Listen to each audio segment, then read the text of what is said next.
প্রতি অমাবস্যা রাইতে একটা করে 16 বছরের যুবতী মাইয়া রক্ত পান করো, আর এইভাবে 240টা যুবতী মাইয়া রক্ত পান করলে পারলেই আমি অমর চির অমর, আমার মৃত্যু হইব না, আমি যুগ যুগ ধরে বাইচা থাকুম।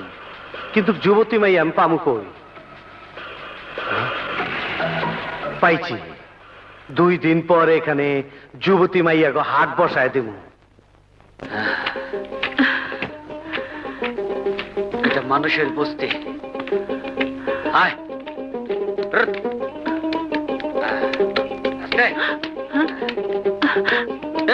আয় আয়,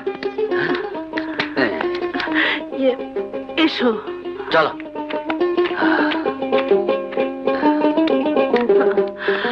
আল্লাহ, কেডা কথা কয় না?